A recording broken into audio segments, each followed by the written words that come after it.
Chers camarades, chers amis, début de cette année, il m'est arrivé de penser à certains moments de la nuit que bientôt, voire très bientôt, je n'aurai plus à m'adresser à mes amis et camarades de derrière ces abominables murs. Je me disais que très probablement, ce n'était plus qu'une question de quelques petites semaines, et nous aurions alors l'opportunité de nous trouver ensemble, loin de ces sinistres lieux. Je pourrais alors vous saluer tous, et même vous serrer fort et voir vos visages de près, vous écouter et vous parler sans avoir recours à tel ou tel stratagème pour tenter d'échapper quelque peu aux conditions de captivité.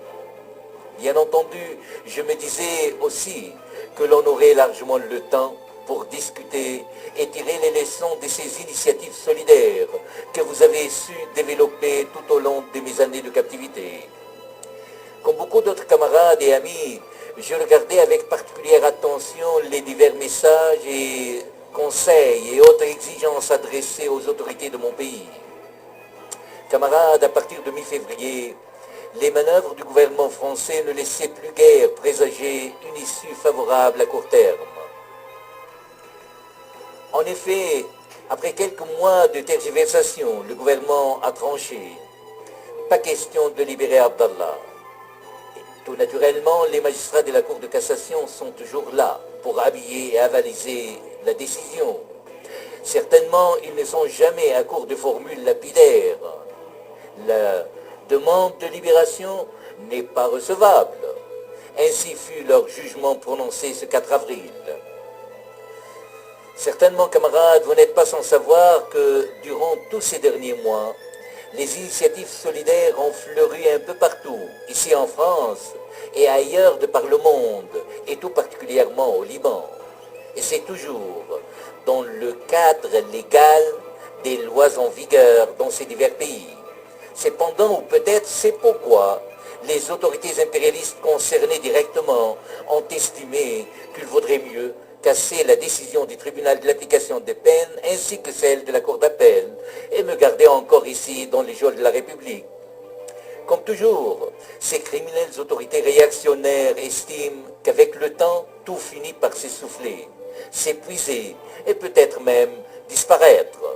Et pourtant, elles ont tort. Et toujours, elles ont eu tort à ce propos. Les faits sont là, aussi têtus que l'on ne peut d'aucune façon en faire abstraction. Plusieurs milliers dans les geôles sionistes, depuis tant d'années, tant de décennies, et leur résistance est toujours intacte, nourrie d'inépuisables élans populaires solidaires.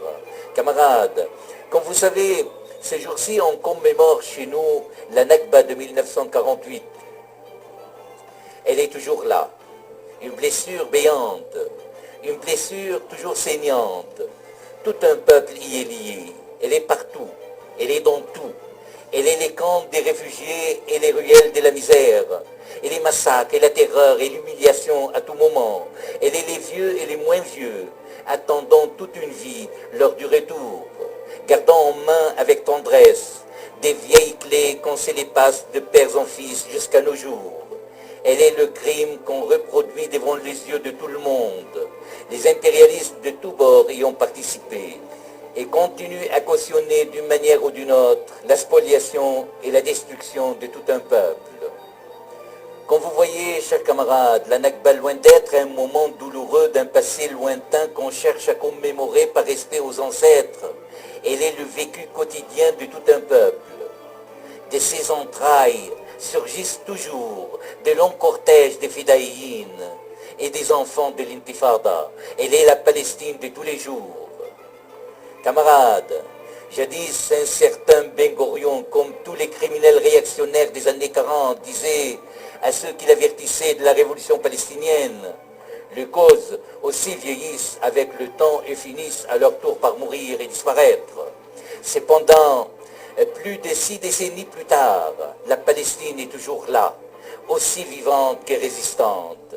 La détermination des masses populaires palestiniennes est plus que jamais inébranlable, en dépit de la terreur et les atrocités de tout genre. Les prisonniers palestiniens aussi, en dépit des longues années, sont toujours là, debout, face à leurs geôliers.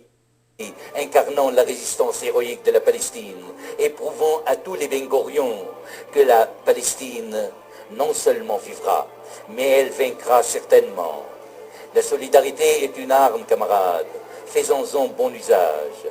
Certainement, ce n'est pas en cherchant des astuces judiciaires ici et là que l'on fait face à leur criminel acharnement, mais plutôt en affirmant une détermination inébranlable dans la lutte contre leur criminel système impérialiste. À bas l'impérialisme et ses chiens de garde sionistes et autres réactionnaires arabes.